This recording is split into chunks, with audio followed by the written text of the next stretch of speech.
You've seen the perfect throws and the wild celebrations. But what you haven't seen are the rules lurking behind the scenes, rules so unforgiving that players have lost matches, fines, and even entire careers over a single mistake. And the craziest part? One rule quietly reshaped darts into the sport it is today.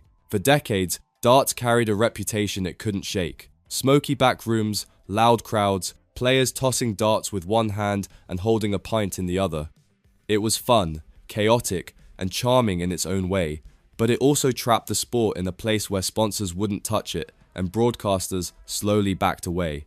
Behind the scenes, officials knew something had to change. Too many matches were turning into comedy sketches instead of competitions, and the sport was losing ground fast. That's when conversations started happening behind closed doors. Broadcasters wanted cleaner visuals, sponsors wanted professionalism, and darts organizations realized that if they didn't rebuild the sport's image from the ground up, it might fade out completely. What followed was a sweeping makeover that most fans never realized happened. Overnight, the casual pub vibe was replaced with a polished, disciplined atmosphere designed for TV, and it set the stage for some of the strictest rules in modern sports. But the real shock came when players learned how far officials were willing to go to clean things up. The very first changes hit an area you wouldn't expect: the clothes on the player's back. And that's where everything gets surprisingly intense.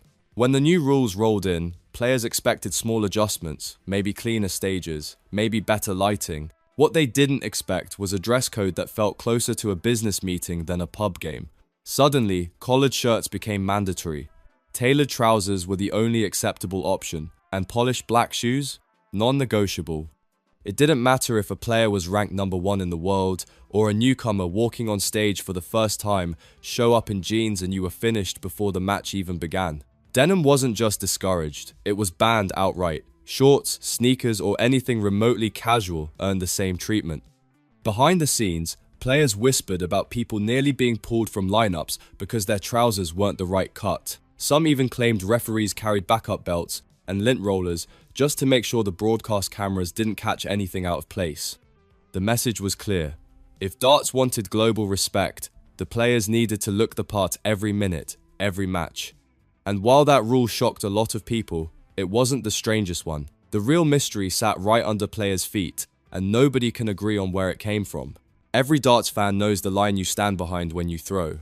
But ask 10 people where the word Oche came from, and you'll get 10 completely different answers, none of them confirmed. That's what makes this rule so strangely iconic. Some say the term started in old British pubs, where crates from a local brewery lined the floor. Others swear it comes from an old Dutch word used in games centuries ago. There's even a rumor that bar owners carved tiny grooves into the wood to stop players from edging forward, and the nickname stuck somehow. The truth? No one knows.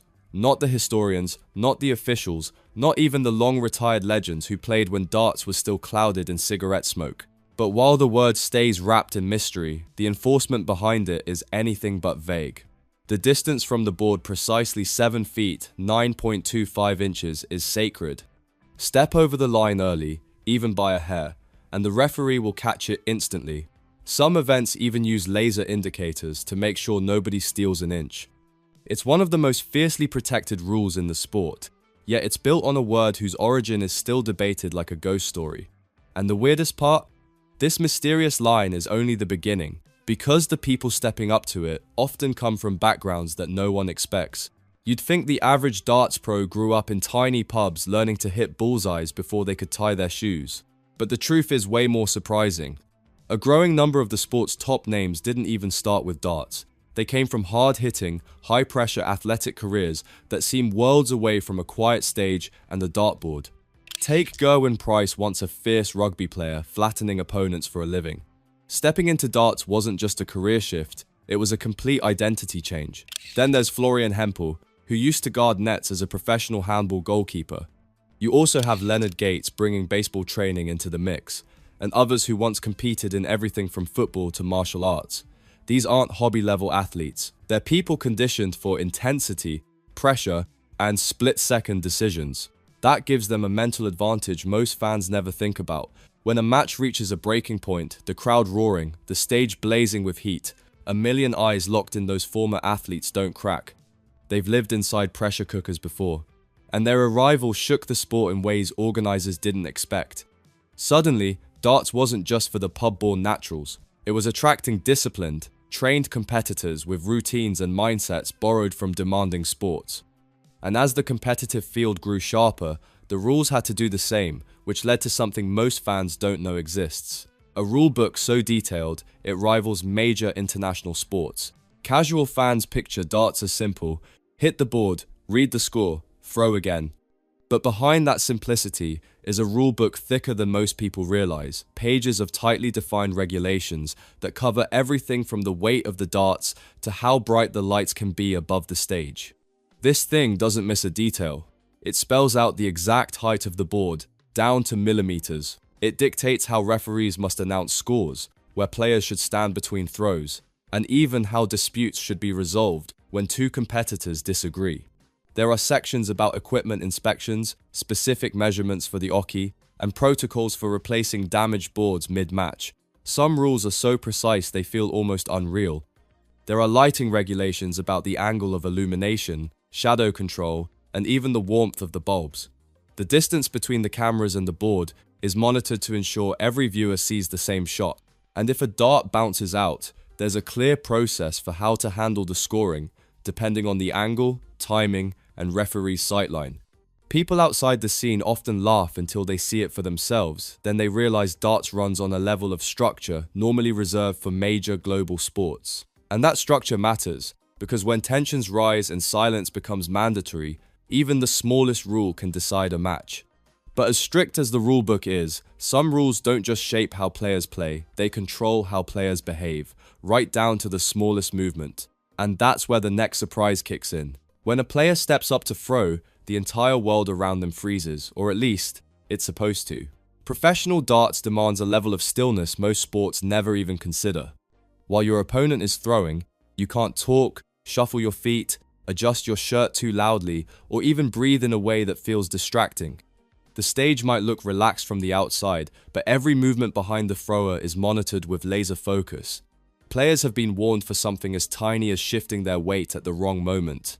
Others have been accused of breathing too dramatically, a phrase that sounds ridiculous until you realize a single breath can break someone's concentration during a crucial finish.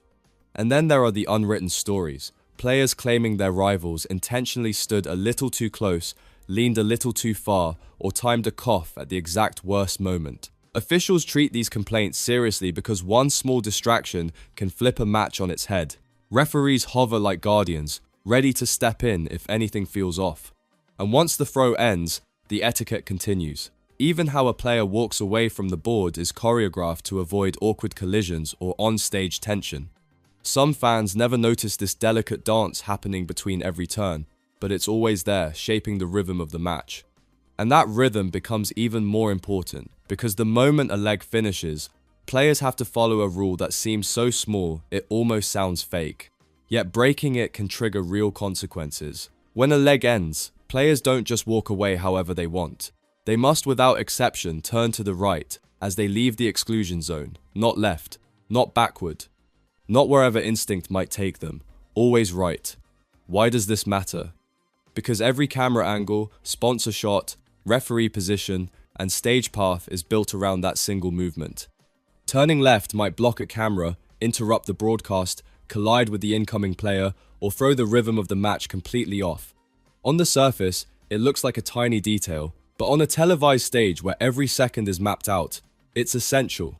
There have even been moments whispered about among fans where a player turned left out of habit, only to be immediately warned the moment they stepped off camera. Some officials argue that strict stage movement helps maintain fairness. Others say it prevents unscripted moments that could distract or fluster the opponent. Whatever the reason, the expectation is crystal clear. Finish your throw, turn right, walk the path, reset. And as controlling as it sounds, this rule is nothing compared to what happens before players even step onto the stage. Because getting to throw at all requires passing one of the harshest time rules in professional sports, a rule that doesn't care about rankings, travel issues, or even the size of the tournament. Before a dart is thrown, before a camera goes live, and before a crowd even settles into their seats, players face a rule that has crushed careers and caused some of the most stressful moments behind the scenes. It's the check-in deadline, a window so strict that missing it means instant disqualification. No debates, no exceptions, no second chances. It doesn't matter if you're the reigning champion or a newcomer fighting for your first televised debut. Show up late, even by a minute, and you're done. Traffic isn't an excuse. A delayed flight doesn't matter. Oversleeping? Forget it. The tournament moves on, without you. There are stories of players sprinting through venues with their bags still half zipped, begging security to clear a path so they can make it to the desk in time. Others book flights days earlier than necessary just to avoid travel chaos. Some set multiple alarms, then ask teammates to call them as backup, because one missed wake-up could erase months of preparation. The reason behind the harshness is simple. Live broadcasts run on a razor-thin schedule. One delay can throw off sponsor segments, production timing, match rotations, everything. So the rule stays unforgiving, and the pressure hits before a player even touches the stage.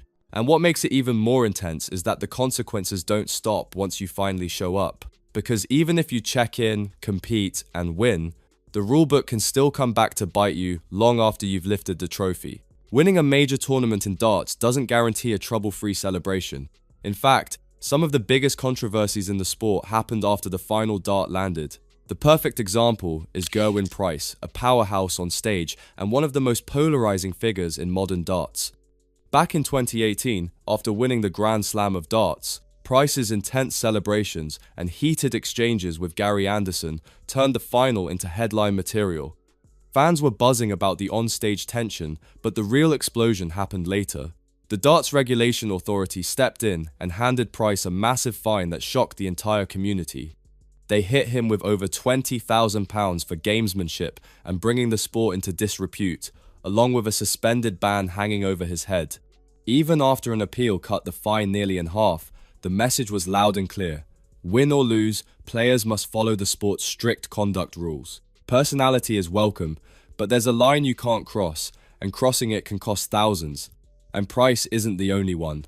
There are countless stories of players receiving fines that never made headlines, whether for aggressive reactions, disrespectful remarks, or behavior officials felt could damage the sport's image. Some fans love the drama. Officials, not so much. But these penalties, no matter how harsh, were nothing compared to the one decision that completely reshaped darts from the ground up. A rule so important that many believe it single-handedly saved the sport from fading into obscurity. Long before darts became a polished, televised giant, it carried a reputation that nearly destroyed it. In the 1980s, players walked on stage with a cigarette in one hand and a pint in the other, tossing darts between sips and clouds of smoke.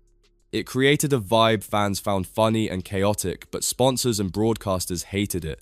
Major networks started backing away, ratings fell, and behind closed doors, darts officials faced a brutal truth. If they didn't change the sport's image fast, its future would collapse. That's when the most dramatic rule of all dropped a complete ban on smoking on stage, followed soon after by a total ban on alcohol during matches. To many old-school fans, it felt like ripping the soul out of the game. But the ban did exactly what officials hoped. It cleaned the air on stage, made broadcasts look sharper, and turned darts into something new. A serious, sponsor-friendly, globally marketable sport. Players had to step up their professionalism, and the entire world of darts shifted almost overnight. Some insiders even claim this rule, more than any scoring change or equipment update, is what saved the sport from fading away entirely.